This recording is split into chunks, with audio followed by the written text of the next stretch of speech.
Okay. Oh, look at us. Hey. Hi, Mark. Hi, Rachel. Did you How are recover ya? from our conference? Almost. My email inbox has not yet, but yes, feeling good and actually want to go back next week again already. I was talking about sleep, but because I'm still working on catching up on my sleep. But what a wonderful event. This is the time when our little intro music is playing, right? It is. And I know we've been using the same, thank you. I know we've been using the same music, but boy, just to put a bug out there, does anyone want to make us a new custom intro song? That would be great. Maybe even one of our guests today. Maybe even one of our guests today. All right. So speaking of guests, Mark. Okay. Are we ready? are we doing that, or did you want to chit chat a little bit about like how your weekend went? I Mm-hmm. know that you're watching a show that I got you on, and I talked about that's true. in I think was our last episode with Corey. Mhm. So I did mention that I went through the Paradise on Hulu, the Paradise show twice actually, and you've started watching it, and I'm trying really hard not to give you spoilers. So I did just finish the Billy episode for those who have started this series, and that was my first real heartbreak of the show. It was a tough episode to watch, but that's the exact word I was going to use, is I'm just heartbroken. I've walked around for 4 or 5 days now thinking about it, and it's awful, but the premise, you're right. It's a really cool setup of this show. I think the way you described it was, what did you say? Something like the main character is a Secret Service agent and the president has just been murdered. And you said, and that doesn't give anything away. And boy, were you right. And I think I mentioned, and it's true, there's a lot of tiebacks to Hugh Howey's Wool series, which has been made into Apple TV's Silo series. So if that doesn't give you some fun, interesting sci-fi thoughts, it's not just about a Secret Service agent. Yes. It's pretty great. For anybody listening, should give it a shot. Yeah, absolutely. I do want to, before we bring out other guests, for those who are not aware, and I think we've mentioned this before, Rachel and I are in a text group with Ellen Dorr, Renton, and Shelby Reynolds from North Thurston. We call ourselves the Word. Shelby Reynolds from. Yeah, we'll do that again. Which district? Yeah, Shelby from North Shore. Whoa. We're not doing that again. No, we're in a text group called the Wordle Nerdles. We have shirts, and it's pretty great. But boy, there was a fun day this last week, wasn't there, Rachel? There was a fun day. I call it the day that killed Wordle. Yeah, do you want to kind of share a little bit about that? So we geek out a little bit every once in a while when there's a word that we feel like was really unjust or unfair. We look at stats, and in the early morning this day, last week, I woke up and I happened to check a social media feed, and I thought, oh no, because the person had just broken I don't remember what the number was, but like a 342 day streak or something like that on that day. So I dropped it in the Wordle's Nerdle chat at like 6 something in the morning. And as the day went on, actually we did okay. We did okay. We did all right. And this is for those of you that are Wordlers out there, which I think there's a lot more of you than will admit. I love going later in the day. And I love that Shelby does hers pretty early in the morning, because you learn a little bit by the people who go before you. So you kind of have an idea based on patterns. Should you be looking for normal letters or the less used letters? Normal's probably not the greatest description of a letter, but that was a really interesting day. And I think that a couple of folks got right down to their last guesses. And I'm in a different Wordle group that a bunch of people failed, and it made me smile. Yes. And so for those who don't know what we're talking about yet, it was the day that it was like 50% solved it in 6. It was quite low. It was in the 50s. It was the first time that the successful solution rate was under 80% overall. Yes, and it dropped a bunch. And it wasn't even that weird of a word. No, it was eager. It was. But, you had a lot of like wager and logger, and I guessed rager because, why not? That's what one does. Yeah. Yes. And I had 3 more options on, I think I got it in 6, and on my 6th try, I was like, Wordle's playing a trick on us. So that was a fun one. Should we bring on our guests? I would love that. I, though, have a question for our guests when they come on. Okay. And I see that you wrote a question that I don't know why you wrote this question, but I want to discuss this question so badly. You wrote Third Eye Blind. Is it rock or is it pop? I should have put 5 question marks. So let's bring it. If you'll do the stage controls, I will say that we are thrilled to have join us today, Joe Yamada, also known as DJ Joe in ACPE land from North Shore School District. Thanks. Yes, that was for Mark. And Steve Langford from Beaverton School District, and also the ACPE board, and now the ACPE president of the board. Shocked he didn't write it in his name. Shocked. What were you all thinking? I'm surprised Steve hasn't changed the bylaws so that it's king for life when someone's the president. Okay, so to my question, we'll drop in hot. My children would tell you that Spotify DJ is like the worst thing that ever happened, but I have stuck with it and he's doing okay. But I had this moment yesterday. I listened to like 17 hours of songs the past few days because I've been doing yard work after work. And so during one of the transitions from whatever song it was, he said, all right, and now we're going to go into some rock that you like. And he said, starting with Third Eye Blind. If in your head you're not doing the do do do do do do do do. And I just thought it's the first time that I wished that the DJ was in the house and I would do the like, what? Okay, so I should have put 4 question marks behind that question. Do any of you think that Third Eye Blind is rock? Well, are you implying a bias here, Rachel? Because I feel like you're trying to lead us to an answer. I think I answered it already. I have a follow-up question to this, but please contribute. I would definitely have to say it is a form of rock for sure. It's like pop rock, but you've got the guitars, you've got the drums, you've got bass. It's definitely rock. I mean, whether it's hard rock, not quite. It's more pop rock than anything else. Very, very much 90s pop rock is what I would call it. If someone said, how would you describe Third Eye Blind? I would say 90s pop rock. Such a better answer than I would have come up with. I will take that. Steve, dying to know your thoughts. Exactly what he said. Third Eye Blind is defined by Semi-Chan Life, right? And so, like, name 3 other songs. I can't. So for me, what defines them is probably more popish than rockish. All right. So this leads me to another question that Steve and I have discussed at length. He probably doesn't remember this, but we golfed at ACPE last year and I played yacht rock the whole time while we were golfing. And we were discussing each of the artists that came on as to whether they actually counted as yacht rock. And there was 2 for me that I thought was questionable. One was Michael Jackson and one was Hall & Oates. Are they yacht rock? I just read an article where Daryl Hall hates the term, went off on it, and talked at length about that doesn't exist. He is not yacht rock. So for that reason, I think they're yacht rock. Okay, that is the Steve Langford way. But I'm going to give you Michael Jackson. Oh my God, yeah, but that is definitely not yacht rock because there's no way Michael Jackson is yacht rock. It's too much under that pop dance category. I don't know of anyone who would put it into that category of yacht rock. I'm surprised that it popped up on that playlist. The song is Human Nature.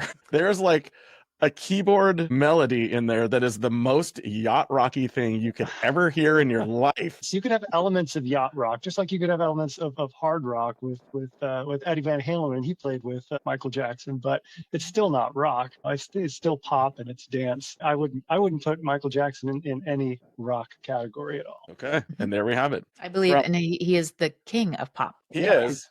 Exactly. And I would say that of the 4 of us here, Mr. Joe Yamada is probably the most musically adept person of us. As Rachel did point out to me that Joe likes to attend is it NAMM? Yeah. And Joe has been for those that are not aware or haven't made it to the conference yet, Joe has been traditionally our dance floor DJ for one of the evenings. I think it's usually Thursday night that we do the dancing. But Joe is also very much a musician and attends the NAMM festival and would love to hear a little bit more about that. Yeah, so NAMM is a convention that happens every year down in Anaheim. It happens at the Anaheim Convention Center. On the surface level, it's a trade show for music manufacturers to bring their products, their latest and greatest, to kind of showcase them to the world. The attendees who go there are typically industry professionals. It is an event that's closed to the public, so you've got to get invites from either vendors or from music organizations in order to go to this event. What I like about it is that you get to meet all kinds of people who are involved with the music industry, whether they are semi-professional musicians or Grammy Award-winning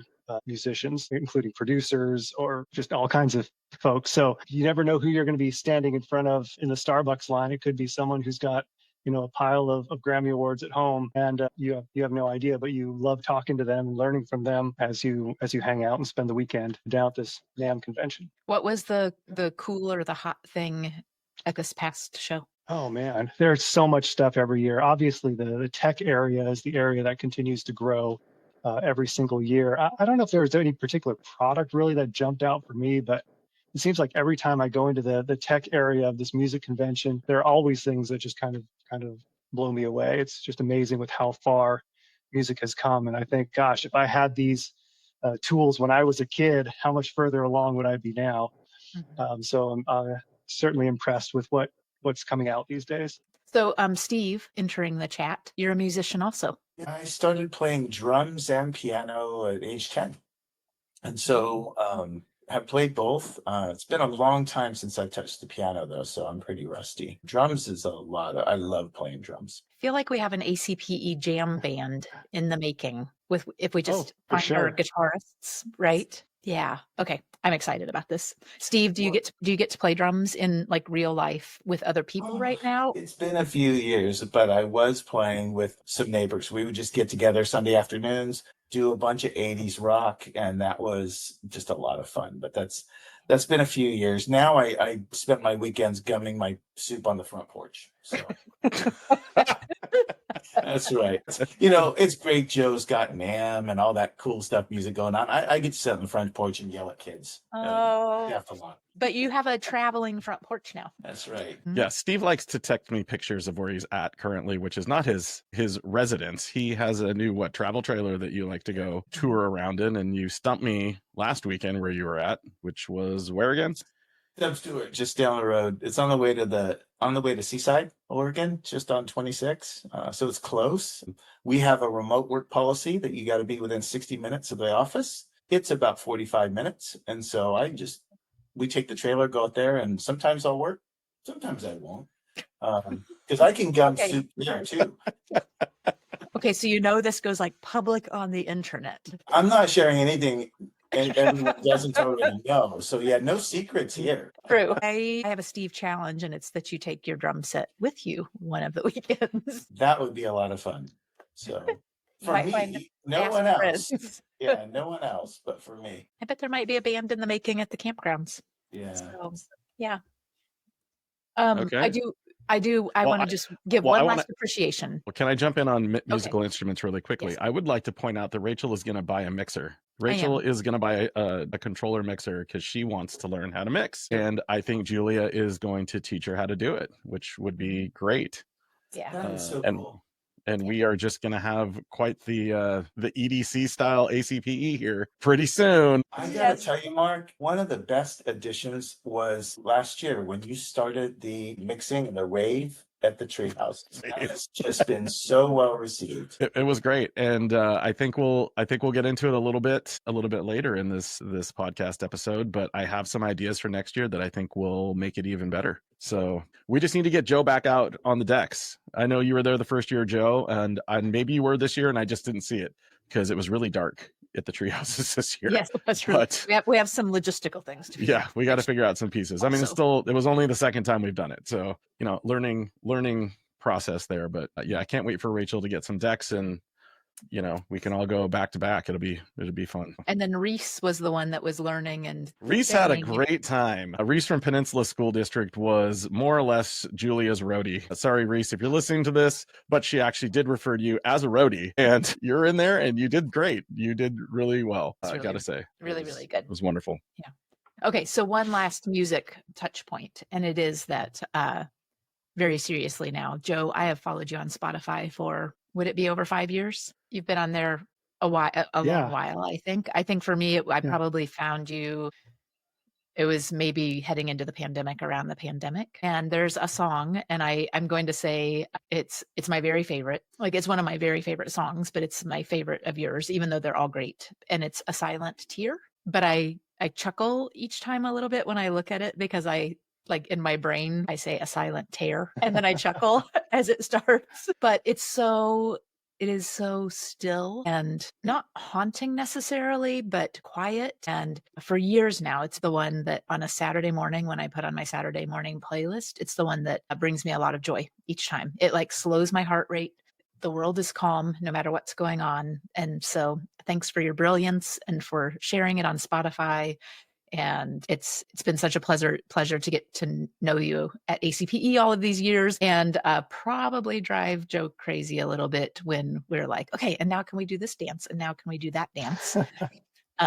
Because there's a difference in being like a DJ for a conference dance floor compared to being a mixing DJ, a house DJ, tech house, all of the genres, and also the work that you do as a professional musician. Thanks, Rachel. Thanks for all the kind words. That piece, I like to say that a lot of the emotion in a silent tier happens between the notes. It's not necessarily the notes that you're playing, but it's that space that kind of gives it the feeling that it does. So when I wrote that piece, it was it's kind of therapeutic as I was creating it, and when it came out, it kind of really accurately represented what I was feeling at the time. So it's great that I've been able to have that available for folks to find and listen and to enjoy as much as I do enjoy playing it. So thanks so much.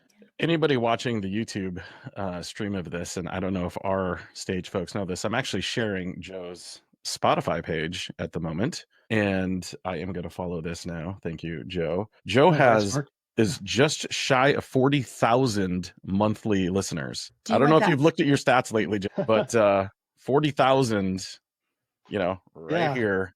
Hey, look at that. Honestly, this is really impressive. Really impressive. Thanks. I can't believe that more people don't know this about Joe. I've always loved music, and when I was in college, I was the kid who you'd go to their dorm room and he'd have 600 CDs in there, and so I've always enjoyed all kinds of music. And when it came time for us to plan events in the dorms, like a dance or a party or whatever, we never had a budget to hire a DJ. So I would just lug all my CDs down and line a couple CD players into a mixing board and just kind of play the songs fading in and fading out. And that's kind of how I got started with DJing. And so I did a lot of college events, and that kind of evolved into doing local school dances. And then that evolved into doing weddings and corporate events. And so for a long time, I was doing all kinds of special events in the evenings and weekends. But once I got married and had kids, I really didn't want to spend all my evenings and weekends working. So I kind of put that aside. And for the last 10 to 15 years, it's just been kind of volunteer stuff where I'll DJ for maybe a PTA event or a fundraiser for nonprofits, and doing it at ACPE because it's fun. And if I wasn't doing it for everybody, I would probably just be doing it for a small group of folks like we did back at the mountain. Before I did the big Thursday night events, when we were back at the resort at the mountain, the North Shore folks would rent one of the houses that was kind of across the street from the resort there, and I would often bring my DJ gear and set it up in the garage, and we'd have a gathering there. And so that kind of evolved from being just at the house for a smaller group to being in the main ballroom for everybody. And so it's been super fun. I'm so glad that I can do that, and I'm glad that so many people enjoy doing it. And so while I do enjoy creating music, I just enjoy being around music, and anything that I can do related to music is such a joy. So thanks for letting me do it at ACPE. For sure. And I want to point out that when Steve had children, it did not stop him from playing the drums. He played them even louder. I was going to take a different approach, Mark, and I was going to say, so Steve, I imagine that you had a dorm room full of music also, but we might be talking 8 tracks. Oh, reel to reel. No, we had string quartets. Yeah, there was no electronics. We just brought the musicians in, and then they played. Yeah. This would be. They were huge. Yes, dulcimers. Yeah. This would be a love shove. Mark, do you want to touch on a little Smartless, and then we'll actually get to the content, because I have a bunch of questions for Steve as he's sat and listened to us being ridiculous for 34 minutes now. Yeah, he did. No, Rachel was like, hey, you need to listen to the Amy Poehler Smartless podcast. And I was like, okay, I'll do it while I'm mowing. That's fine. And then I actually had to stop for a minute because it was really funny. But Rachel used the term love shove. And I was like, I wonder what she's talking about, which was her version of a love tap, where you kind of slam on somebody a little bit because you love them. But she was talking about her then husband, Will, and Jason Bateman, right? And how would they hang out? That would be Will Arnett of Arrested Development. development, fame, Correct. among other things. Yes. How they would be at her parents' house. Jason Bateman was with them, I think. And she said it was just basically brutal. It wasn't a love tap. It was a love shove, like all the time. But she'd said something, and I just wanted to share something I found sort of endearing to me in that. She goes, but the way we do it and the way and why it's okay for us is we tease because we love, like the love shove, and you have a comfort in the ability to tease. And she says, and if we're teasing you, that means we love you. And if we're not, that means we are not sure about you. And I think about all the interactions I have in my life and the people that are, kind of around me. And that is the language that I speak. And I think it's a pretty big language of ACPE is just how well we know each other and how we have no problems teasing each other and just having fun with each other. I thought it was a really profound part of that episode. I don't know. Why did you want me to listen to it, Rachel? I just thought it was great from the beginning to the end. But that idea of teasing if I'm teasing, all is well. And if it's manners, then, like you're not in the cool kids club. So welcome That's and right. feel She said the love, manners, yeah. Steve and Joe. We're super happy to have you here for this episode. So seriously though, Steve, you are now ACPE president, coming off of a really well done conference. As Jennifer Clauser moves fully into retirement, I thought the conference was fantastic. What was your take? What were your favorites? What did you think? Wow. What did you do? So many things I can't share. But no, I just so appreciate Jennifer, like visioning that theme and making sure everyone understood what it meant to be included and to be welcome and to belong. I thought it was just such a great conference for people. And it just underscored to me, just kind of like we were talking about the relationship, that when you've got relationship, you can engage with each other very differently than if you don't. And I think the conference for me, as I walked around, I saw everyone having fun. And sometimes it was in big groups and it was loud. And sometimes it was a couple of people sitting just in chairs having a quiet conversation, or people playing board games in the lobby who maybe didn't want to get away. Just the ability to have community in whatever form you were comfortable with, I thought really spoke well of our community. I agree. Keynotes. They were so good. Yes.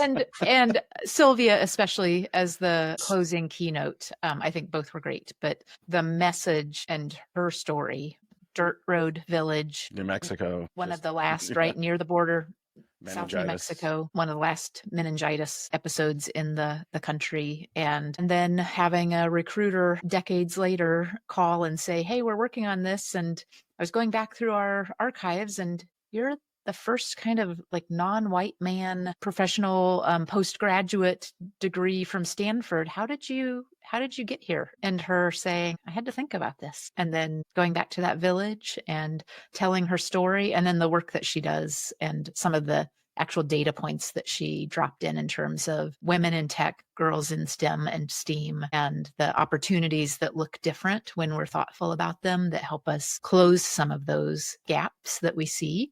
Both in ACPE, we still have quite a bit of an imbalance between the number of male employees in K-12 technology and therefore also the membership of ACPE. And I'm curious about all of this because I think it's something that we continue to learn. And I grew up where I was in the early days, there were a lot of women in programming and computing and technology around me. And by the time I hit middle school, it was a couple of us. And by the time I hit college, it was less. And I'm grateful to be back in community. I think we are growing again. So I think the closing keynote was, for me, the cap of an amazing conference all the way leading up to that. I thought that both keynotes were terrific. I was tired and a little punchy by the end, and I thought, before Sylvia started, I was like, God, I hope she brought us Girl Scout cookies. But her message was so good. I was like, this is amazing. This is just such a story of success and determination. And I think the thing I liked the most about it was when she was describing her time at the Jet Propulsion Lab at the JPL, NASA JPL, and how when her mission was getting close to, what did it go to? Was it Venus? I can't remember. Saturn? It could have been Saturn. Yeah. and how they slept in sleeping bags on the floor because they had to be there when it got close for pictures, and they had to be there. And I'm like, this is an example of some of the smartest people in the world who are such, and I feel okay saying, geeks for what they want, that they will camp out on their work floor to not miss a thing. And it was just so endearing, because I think we have a lot of people in our community that feel strongly about the work that we do, and given the correct, circumstances, would do the same type of thing. Mark, I don't think you were alone. I think by Friday afternoon, people are tired and they're thinking about the drive home. And if you're in Oregon trying to get across that bridge, the Bridge of the Gods, which backs up to Seattle. So I think going into the closing keynote's hard, because going in, you're competing with everyone's tiredness and fatigue, and maybe thinking about the weekend and the work, to Rachel's point earlier about the emails that are unread. And when Sylvia started talking, I remember it affected me because I was in the same space you were. And then I started looking around. Cookies? Is that where you were? Well, being tired from days of non-sleep, but watching people kind of lean in, like physically, to what she was saying as she told her story. And it was a good reminder that, community is not something we could take for granted. And not everyone experiences community as easily or feels welcome into a community. And then for us, I guess one of the things I took as I thought about ACPE is I'm grateful for the community we have. We need to make sure everyone feels a part of it and welcome. And we can never take that for granted. We've got to really work hard at leaning in to making sure that people don't feel like they have to work hard to be a part of our community, or be a certain way to be a part of our community. 100% agree. Well said. Well said. I also think one of the standouts to talk about being seen and feeling included was Melissa and the entire team at Intermountain ESD on the store again this year. And you'll see us in our various ACPE generations and tops this evening. And so for the entire Intermountain ESD store team. Yes, thank you. We owe you a lot, and it's so much fun watching the excitement and the line down the hallway before the door opened. Yes. Like, Steve, is that the jacket that was in the store this year? No, this one is at least 4 or 5 years old. It's vintage. I have every color, and I'm not getting rid of any of them. I was just going to say that the three of us are wearing at least one item from the store. This one was from a few years ago. This was from Is that the same one? I think. Is it? No, it's a little different, I think. This one's got the blue stitching. Yeah. This year had the color block with the IncludeIT logo on it, and it was so distinctive because it was that dark navy with then the fuchsia and the bright orange logo. It was really good. Yeah. Really good. I mean, Joe and I are wearing the hats, and yes. I don't know if you can see that. That's the pint glass. Yeah. If you've been going to ACPE for a while, your stock of ACPE gear is quite large. Yes. But I still have a whole bunch from when it was that Western theme. I have a whole bunch of stuff from that. We shared a picture of Steve. I have a good photo of Steve from the Western theme. Is it on your computer, Rachel? Because you could share it on the screen right now. Good. Maybe we'll make it. Maybe we'll make it the cover slide. Steve in a cowboy hat and a bolo tie. Yeah, no, but it's not in my element.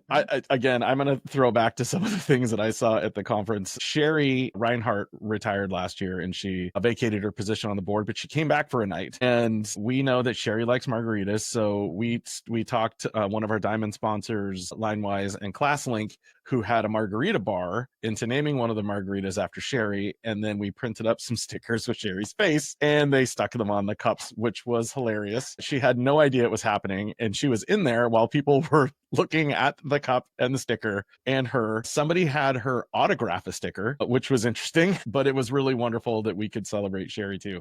The other thing I want to point out is, we've been talking about sparkles. It was the let your light shine, or inner light shine, kind of back to a point of seeing that everyone was kind of included and having fun with the theme. I would like to say that I saw people I would never expect to wear sparkles and wear shiny things. And it wasn't just one or two. It was a lot of people who really embraced that theme. And for me, at least, I was wearing that very Seahawks shiny sequin jacket.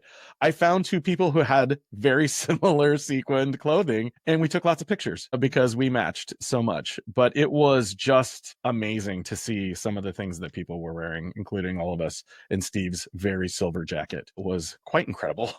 It was a good look. It was a good look. Yes, for sure, for sure. Speaking of sponsors really quickly, we do want to give a quick thank you in these next few episodes to our Diamond sponsors who really, they support us financially. They show up ready. A lot of these are long-term sponsors. They do the special events. They bring teams with them. And so, Mark, you already mentioned LineWise and ClassLink. And I also want to throw in Samsung this year that we're just super grateful for.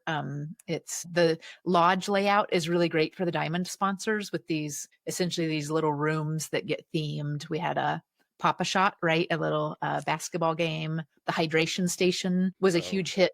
Line out the door the entire night on that. Casino tables, just lots of unique spaces and places for people to get to know our sponsors and our partners, as well as to hang out and have fun with each other. For sure. It was awesome. Okay, so Steve, back to conferences. Are you ready? Are you going to put them on? Are you going to put them on? No, we don't do any gotcha journalism on this plugged in podcast. Why not?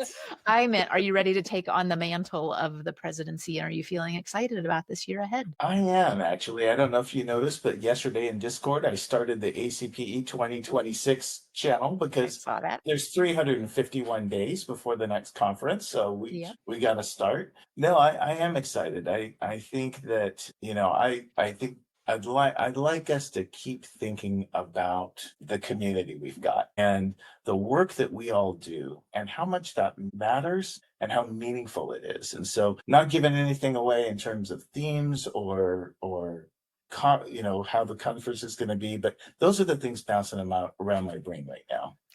The work that our community does in every school district that we serve is really important and meaningful work. And if it's just a job, then I think we've got to have some conversations about that because I don't know, that's what's going around my head. Mm-hmm.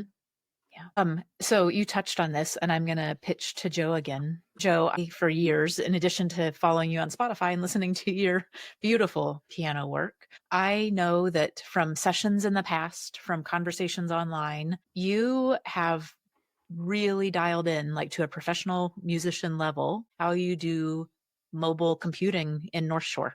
That's a lot of your daily, weekly, monthly strategy, as well as managing and doing. I keep hearing people brag about it. Can you give us a high level overview or in the weeds, whichever you prefer? Oh yeah, well, we started getting into mobile devices over 10 years ago. I think it was 2013 when I was first given the task to.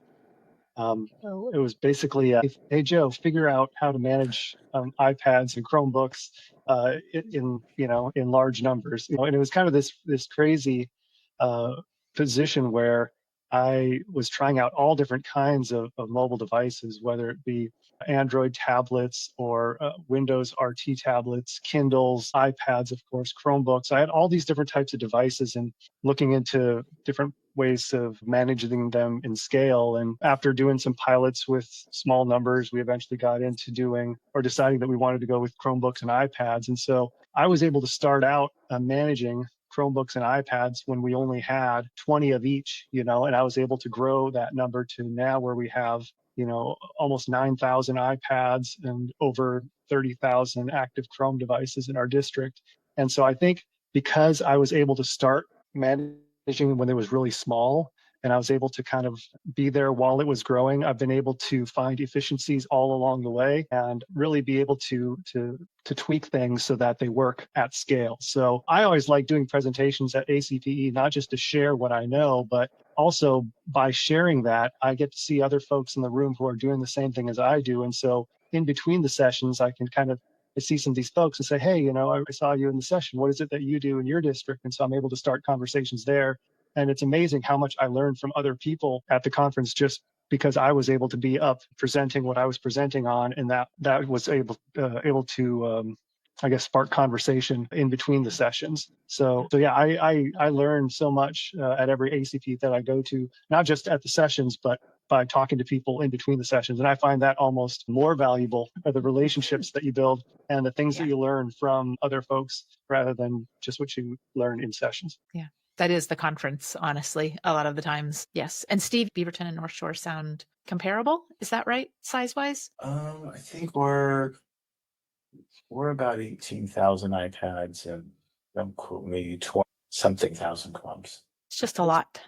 Do you all, so either one of you, do you scale it where there's like a small core team in the tech office, if you will? And then do you use librarians or people out in the buildings, or is it a small team literally managing that many devices? So we have a technician in every single school. We call them STSs, stands for School Technology Specialist. So we have an STS that's based at every school throughout our district, and they provide kind of your frontline tech support for end users. They help troubleshoot things. They help issue new Chromebooks when students arrive or new iPads when they arrive.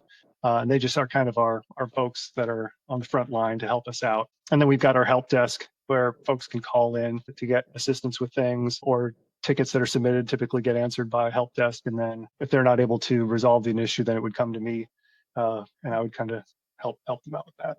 Yeah, we're similar. We've got technology support specialists, TSS positions, at this 1-to-1 at secondaries, and then the elementary share one. And so we'll do a lot of knowledge sharing and knowledge transfer between our system admin team, hardware repair. We've taught a lot of our TSSs will do level 1 repairs right at the building. And then our TSS, they'll send them in as needed. Our hardware repair specialists have been doing videos, kind of creating some trainings for them to be able to better support the devices in the schools.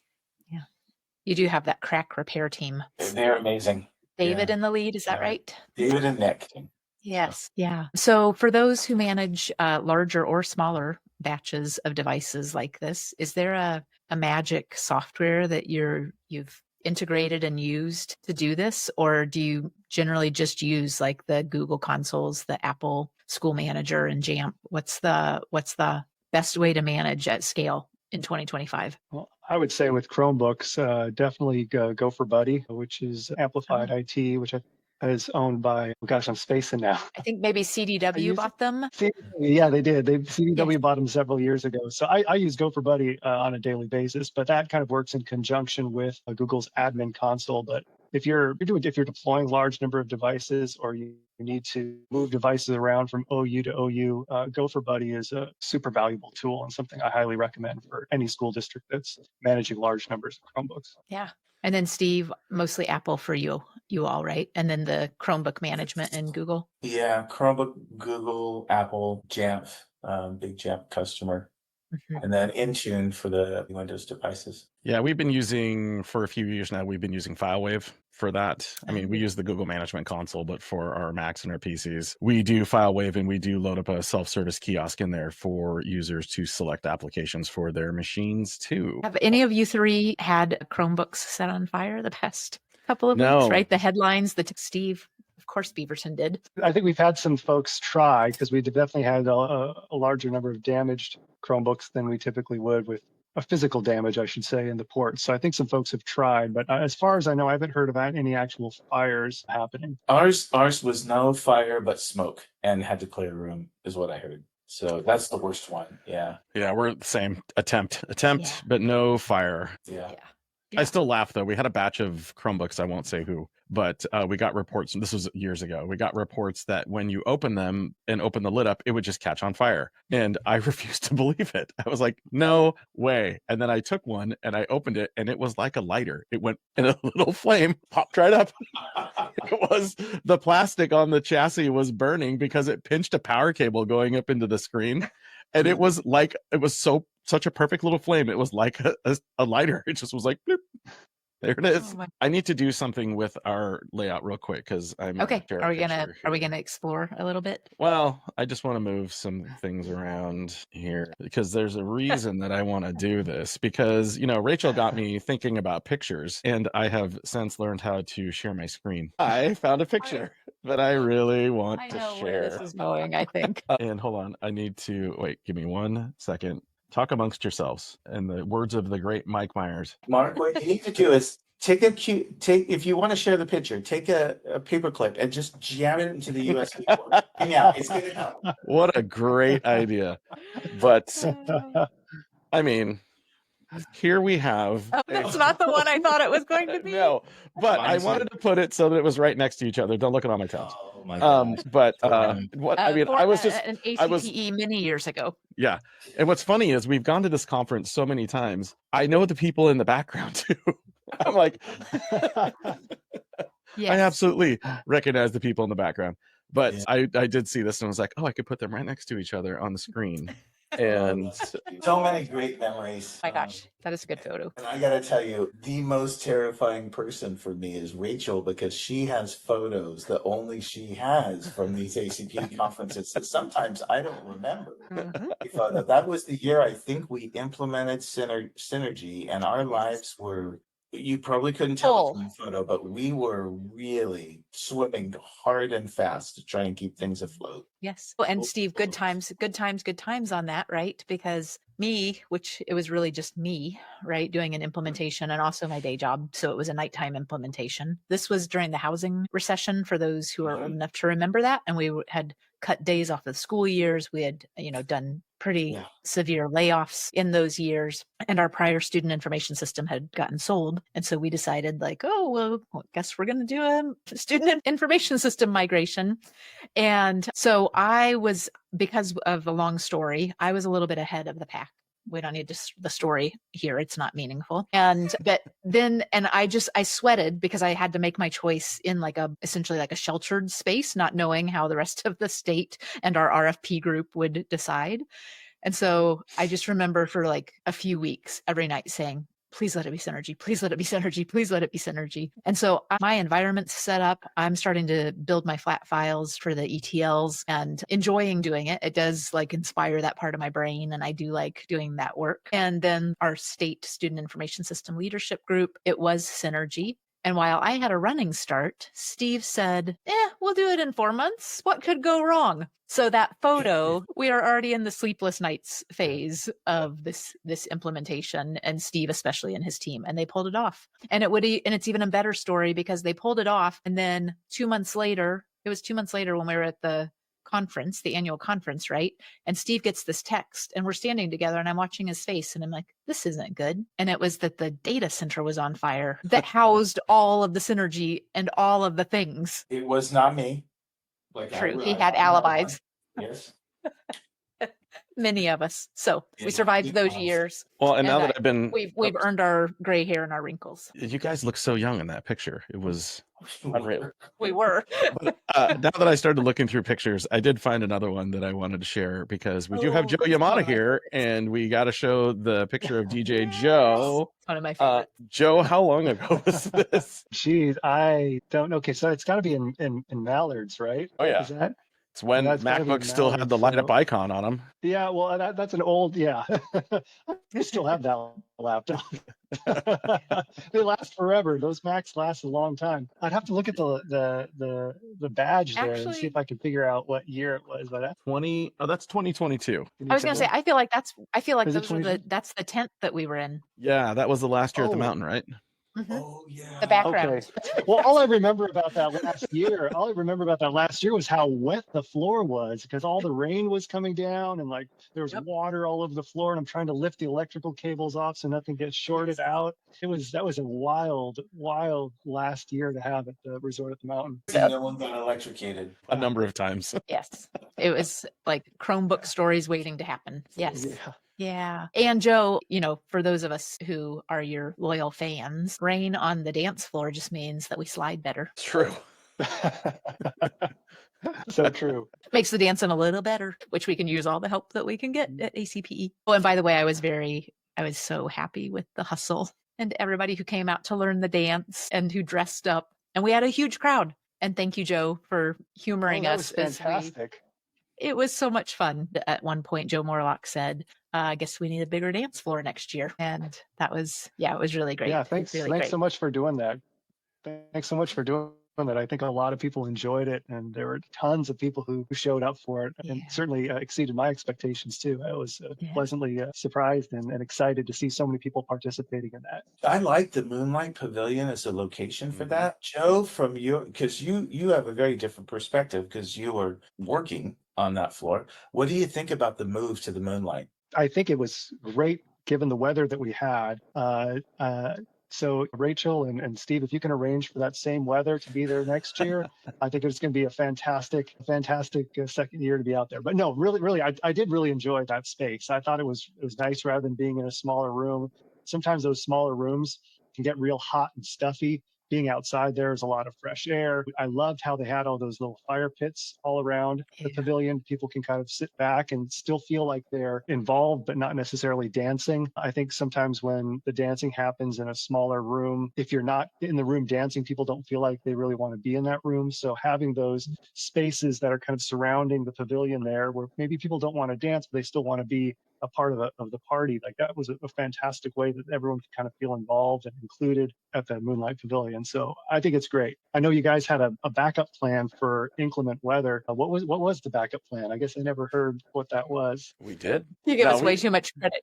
We definitely lucked out on weather again this year. And it's so funny that I tried to bring up the forecast a week and a half before, and Rachel and Corey were like, knock it off. Jinx it. Joe, you touched on so many graceful spots about that pavilion that I hadn't thought about yet. But I do think the air hockey table, right? There was, and I apologize that I'm blanking on, I think it was CVE Technologies who was out there. We get to drop another. Thank you. They had a lovely interactive game area just off to the side of the dance floor. Those fire pits were great. There was a beverage station and then the dance floor and the DJ station, the most important parts. And also Corey brought out pizzas later in the evening. So that was quite fantastic too. The pizzas just kept coming out. And so that was great having the food, having the beverages, having the, like you said, the game tables with the foosball and the air hockey. Like it just had a really cool vibe. I couldn't have been more pleased. Yeah. And then the raffles, right? A whole bunch of people came out for the raffles. So yeah, I mean, it's all year of just waiting for the conference, and then we have it, and it's so fast, and it's so fun, and it's just every year I get just this such more satisfaction around being with our community, just being with the people, and just love it so much that I miss it a ton as soon as it's over. So we started a podcast because of this very thing. Yes, we sure did. We want you back. Can I quickly plug a little something? And I think everybody here did a session at one point or another. The session we did was about what vendors don't want you to know. And it was like pulling the curtain back. We had to stop because they kicked us out of our room after an hour and 20 minutes and nobody wanted to leave. So I am going to organize a continuation of that session through our ACPE group and throw it out to the group and just host it in a webinar or something on Zoom from our school district and get the players back together so we can keep that conversation going. I hated stopping it where it did because it just had so much more life left in the discussion. So keep your eyes and ears open for a continuation of that session, which I would like to host for our community. Steve, Joe, any sessions you want to highlight? Ones that really jumped out? They are. I mean, they are good. Oh, go ahead, Jeff. Oh, okay. Yeah, I mean, just because I spend day in and day out managing iPads and Chromebooks, I tended to go to a lot of the sessions that surrounded Chromebooks and iPads. So there were several that were presented by the folks at Google. So I found those incredibly informative. There was also one that Apple did that I went to that I really enjoyed. Yeah, I mean, there were a lot of great sessions, but those are the ones that I found most valuable for me. I think those were great sessions too. Those jumped to the top of mind. For me, the student data privacy ones on Friday, we had a couple back-to-back that were very well attended, great discussion. People were really kind of bringing problems of practice and joint problem solving in both. Those were really valuable sessions, I heard. And I got to hover just a little bit in Owen Craig's esports session. He's been such a lead and such a strong voice for this in Discord and in the lists. And then getting to see the evidence and hear the stories in person is always too. Thank you, Owen, because I hit you up last week for your latest gaming rig specs. He had them for me right away. And I got to tell you, I got to play golf with Owen Wednesday morning. He was in our foursome. Owen is, if you can get the pleasure and the privilege of playing golf with Owen, you got to do it because he made that day so much. And why was that, Steve? Owen used a putter the entire course. So he teed off with a putter. He hit from the middle of the fairway with a putter, and then he putted with a putter. It was a hoot. It was good. So the golf tournament was, I mean, we had a lot of fun long games on Wednesday. I know Joe got the pleasure of golfing with one of my very good friends, Bill Frenzel from Parent Square. And I kind of hung out with their team for a couple of holes. But my favorite, and this is going to be the second time I've mentioned this person on the podcast, it's just a recurring thing, is Chris. And I always screw up the name. It's Robotham, right? Yep, I got it now. Hi, Chris. Because the golf course is a walking course, doing a shotgun start, we didn't send any teams out to the 3 furthest holes. And sorry, Chris, I am teasing just a little bit, but it's a love shove for you. Teasing is love. And I was in a cart and I was just kind of running around and making sure everybody was set. And I get out to the very furthest hole from the clubhouse, which was hole number 5. And Chris is standing out there by himself with the hole sponsor. And I think it was starting to drizzle a little bit. And I said, hey man, what are you doing out here? And he's like, well, you said my team starts on hole 5. And I said, yeah, I don't think I started anybody out here hole 5. And he goes, yeah, it said 5. I go, Chris, that was the putting course hole 5. That guy trucked it with a full bag of clubs as far as you could go out the golf course. And I was like, dude, just get the cart. Get the cart. And back, and I dropped him off at the putting green, and it was so great. That kind of made my day. It was pretty awesome. But what a great Wednesday of activities. It just seemed, we crossed paths with the runners a couple of times out on the golf course, at least, our group, and it looked like everyone was just having a great time. Yeah. The cardio jam was great. The lawn games. Steve, when we did the kind of lead-in podcast with Corey, I had on my list to talk about board games and some of the things that, are not necessarily cardio jam or like laughing as somebody makes their way through a golf course with a putter. Sorry, Owen. And I just think making all of these different types of spaces is really great. I also have to say that Chris really brought it to the dance floor for the hustle, as I always link it back to that. And also Josh Kessiker, speaking of bringing it to the dance floor, who board member Josh, he got celebrated at our ESD CIO meeting the other day because truly fantastic outfit for the hustle and bringing the shine to that night. But Josh also does the fox hunt and it's so much fun. One of these conferences, I'm going to have time to actually engage more meaningfully, but the group keeps growing. And I mean, I think David Lloyd is the one that just for years has been like, got it. And he was still very active this year, but Jameson and the others joined and Joe and so many. And so just really great different spaces and ways for people to feel included. I know that Emily Nangle is taking on this idea of mentoring, another way for us to connect and make spaces and have people feel well supported and belonging. So what a successful year. Okay, don't leave that thought of Josh and dancing because we're going to have another thing. We're going to do another thing on the screen. Give me one second here. If you can't see the video, it's pretty great. Here we go, Chris, Josh, Tayshawn, and me. Jim Newton's out there. Jaleel from Congratulations, Jim Newton, on your upcoming retirement. I mean, this is just such a classic of what it was like this year. Joe Morlock in the middle. Notice I was not out there. The Intermountain crew. I want to highlight the 3 Intermountain, my favorite dance partners. What a night. It was so good. And what were you shouting the whole time, Rachel? Seatbelt, seatbelt, seatbelt, seatbelt, and the skate.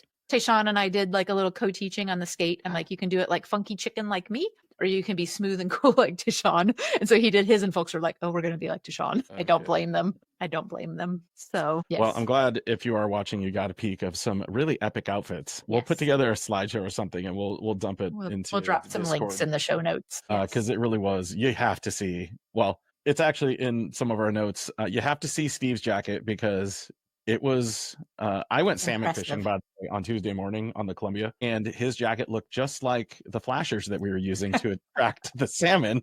It was pretty amazing. But I have to say, the one that shocked me the most was our own board secretary, Bob Silva, when he rolled out his full shiny outfit. I never saw that one coming. With a pink fedora. Yes, a pink glittery fedora. It was amazing. It was something. It was so good. Alan really stepped out of his comfort zone and had on red velvet smoking jacket. I feel like he has 9 of those. He's got a closet just for those. A love shove for Alan. Yeah. Teasing is caring. A shout out to Lori Curtis and the Oh, yeah. mermaid. That Well, was the amazing. mermaid. So Lori and I took a picture together. I have it somewhere because we matched, and she looked just like a mermaid. If you didn't know, Lori and I used to work together years and years and years ago. And then she really brought it the second day with that red. Her red outfit was something else. Yes. Yes. So, Steve, are you feeling this heavy weight of responsibility? Yeah, well, yes, and we have a community that gathers together. Is going to rescue you? Yes, yes. This is not a single person. This is a community effort. 2026 is going to be great, just like all the others before. It's not to put any pressure on you, Steve, but you're my mentor as president now. So I'm sorry for that. My success is dependent upon what you do this year. Actually, just think I'm going to set the bar low. That's been doing it my whole career. Okay, so more seriously, as we've spanned a lot of topics here, from a little bit of tech, a lot of the conference recap. I know some folks are waiting for us to get into some really serious episodes on cybersecurity and device management, but this first pilot was really about getting to set the table on getting to know each other and just have conversations. Steve, we're returning back to our shops. Joe and Mark also. What's on your priority list as we do this last push to the summertime, and or any big summer projects that your team is leaning into already? I know Steve's answer. Well, All right, Joe, we're going to start with Joe. Yeah.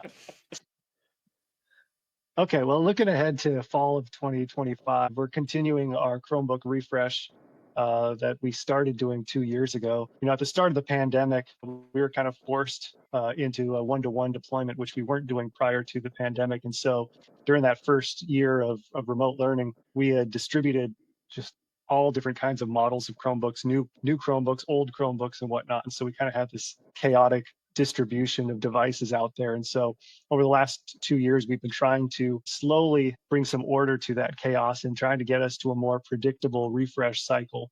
And so this fall, we're going to be doing 8,400 new Chromebooks. So that's kind of a big project that's in the near future for us. And that's going to be followed by a Mac refresh in the winter. It just seems like we're constantly refreshing at this point. When you go to a one-to-one deployment, and especially coming right out of the pandemic, which was 4 or 5 years ago, and everything from the pandemic now feels like it needs to be refreshed. So I think that's kind of be the theme for this upcoming school year, is just refreshing a lot of the old stuff that we've been using since the pandemic. Yeah, for us, we're in the middle. We just finished refreshing our elementary and middle school student devices last year. So we've got a few years before we have to refresh again. But we are refreshing our teacher fleet. All of our teachers get a Mac laptop. And so that's going to be happening this summer. I do want to put out, like, if anybody from ACPE wants to get some exercise, we're replacing 3,000 AP. So we've got a bunch of ladders, and it's great cardio. You just run up, do a little thing, and then run down. And so that's a big one. We are just about 6 months in for our ERP replacement, or business HR finance system. It's going really well. But that is taking a lot of people's time and energy to make sure that what we're building is going to serve the district's needs for the next 20 years or so. I think we have generated a new podcast topic here in talking about refresh cycles. And I will kind of lead that into what we're starting at the end of June. Those of us in Washington get to run technology capital levies. And so ours is coming. We have to start planning now for completion and board approval in October of next year to get on the ballot in February, so it can be active in April of 2027. So we are starting the planning process now. We do almost all of our work. I would say probably 70% of the tech levy we run is replacement cycle stuff. Anything we can put on a replacement cycle, we do, so that we know exactly how much to budget for an expenditure. And we try to break ours across 4 years as much as possible. So we do staff laptops every year. We do student Chromebooks every year, so that if we do have some sort of financial crisis, we don't lose everything all at once. That's kind of our plan. And I think this could be a really fascinating conversation about how we budget and how we implement, because that was 2 very interesting responses. We do the same with our APs. We have them on a 6-year replacement cycle, and we change out a 6th every year. So that's just the way we do it. But for us, we are transitioning in Washington from the Skyward SMS platform to Cumulative this summer. That's a big deal. So that's our student information system and our ERP all rolled into one. That's happening in July. But a little point of personal privilege here. We just wrapped up a 3-phase 700 panel, 86-inch panel interactive installation process over the last 2.5 years. And I just could not be more proud of my team for the work that they did with that. It was just incredible, just absolutely incredible. So just want to give them a shout out because I'm here and I can. Yeah, that's a lot. All of this is a lot. And I think it's the same every year, right? We do a lot. We come back from ACPE. We have our project lists, tech levy prep, all of the things. And it is that bright spot that merges the work we do and that we have in common when we come and walk golf courses or dance on dance floors or sit around fire pits together and talk shop for these kind of couple of stolen days every year. I have to say that as much as I love being on the board and being at the conference keeps us so busy, I don't actually get to participate in some of those conversations as much as I used to. And it's kind of difficult, to be totally honest. We do run a pretty full schedule. And Joe, I would say the same for you as you're doing DJ setup, right? Like getting ready. This group of 4, it's like we're living our ACPE few days as we sit here and talk to each other about it, because some of those quiet moments are part of our normal routine that were our quiet moments in our early years. Yes. One last huge thank you to Corey Horton, who you heard on our last episode as we were heading into the conference. Boy, very few baubles, very few things we were having to manage, which is a nice way to run a conference for those of us who have been here in years where we were running around managing a lot of things. So lots of appreciation to Corey and Jennifer. We miss you already. Well done. Well done this year, setting the bar high for Steve. We'll get him like the potty stool so that he can climb up it. I couldn't come up with any other word than like the toddler potty step I've got stool. an extra one at home. I would say that we miss you too, Alan, but I have a sneaking suspicion we're going to see him here in a little bit. So Yes. Teasing out the next episode, perhaps. Yeah.